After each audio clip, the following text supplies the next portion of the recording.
As the coronavirus impacts communities around the globe, here at home, Asian Americans are facing more than just the fear of contracting the virus. They say that hurtful and misleading language from our nation's leaders are now making things worse. Our Kira Phillips first brought this up in a story last week, and she now has this follow-up. As Asian Americans continue to share stories of violence and discrimination,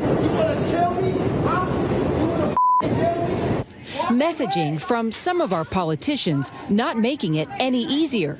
From the Secretary of State. Before I address the efforts that we've been engaged in to push back against the Chinese virus. To members of Congress. The culture where people eat bats and snakes and dogs and things like that, these viruses are transmitted from the animal to the people, and that's why China has been the source of a lot of these viruses like SARS, like MERS, the swine flu. To the President of the United States. I'd like to begin by providing an update on what we are doing to minimize the impact of the Chinese virus on our nation's students. These labels and titles continuing to trigger acts of hate across the country. Asian American outrage now trending on Twitter, reacting to the president's language. Trump's comments, what it does is distance Asians from the rest of America or the rest of the world by targeting Asians and putting a face, a culture as someone or something to blame for this virus.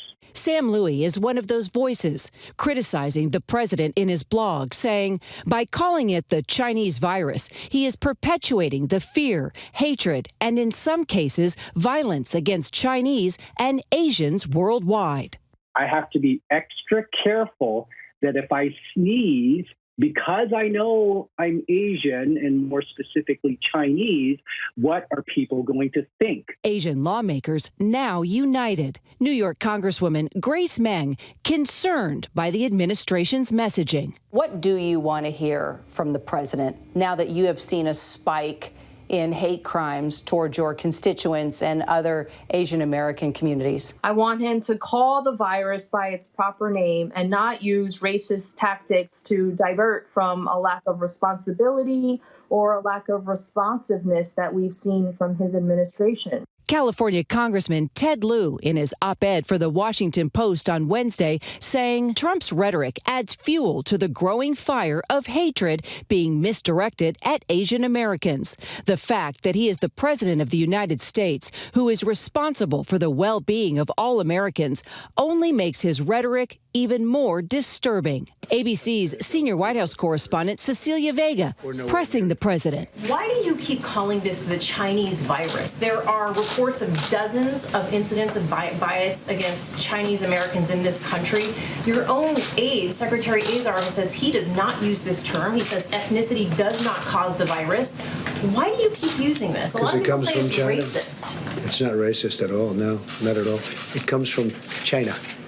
That's why. It comes from China. I want to be accurate. About Chinese Americans in this country? Please. The aide behind you. Are you comfortable with this term? I have great love for all of the people from our country. But as you know, China tried to say at one point, maybe they stopped now, that it was caused by American soldiers. That can't happen. It's not going to happen. Not as long as I'm president. It comes from China. This isn't the first time a virus has been named after its place of origin, official or otherwise. West Nile virus from the Nile region, Zika from the Zika forest, and Spanish flu named after an outbreak in Spain, despite its origins elsewhere. Coronavirus did stem from China. However, CDC director and member of the president's virus task force, Robert Redfield, broke with those GOP lawmakers during a congressional hearing, saying it was wrong to refer to COVID-19 as a Chinese coronavirus. It is absolutely wrong and inappropriate to call this the Chinese coronavirus. I assume you would agree with that. Yes. The latest Hollywood star diagnosed with COVID-19 is Daniel Day Kim of Lost and Hawaii Five-0. The actor sharing the news via social media, detailing his journey with coronavirus on video in an effort to help others amid this pandemic, and called for prejudice against Asians to end. Lindsay? All right. Our thanks to Kira for that. Hi, everyone. George Stephanopoulos here. Thanks for checking out the ABC News YouTube channel. If you'd like to get more videos, show highlights, and watch live event coverage, click on the right over here to subscribe to our channel. And don't forget to download the ABC News app for breaking news alerts. Thanks for watching.